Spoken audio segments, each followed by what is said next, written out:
Good morning guys, কেনে খবৰ আপোনালোকৰ? এইটো মোৰ ফাৰ্ষ্ট মিনি ভ্লগ আৰু চাওকচোন ইয়াৰ পৰা ভিউ মোবাইলত এনেকৈ দেখা যোৱা নাই, কিন্তু মজা আছে গাইজ। এনেকৈ পানীটো খাই কেনে মই আৰু পঢ়িবলৈ বহিলোঁ, কাৰণ আমাৰ কালি ফিজিক্সৰ পেপাৰ দিছে। কাৰণ ফিজিক্সখন ইমানেই টান, মইতো প্ৰেক্টিচটো কৰিবই লাগে ন, আৰু ৰাতিপুৱাই বোলে পঢ়িবলৈ বোলে মনত থাকে।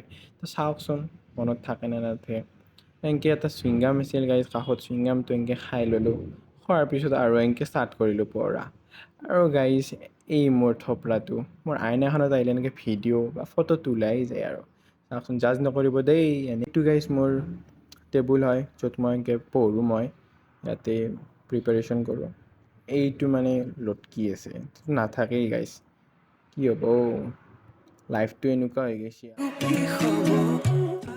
গাইজ। এইখন হ'ল ফিজিক্সৰ NCERT, যোনটো মোৰ মাথাৰ ওপৰত দি যায় গুচি, নোসোমায় আৰু।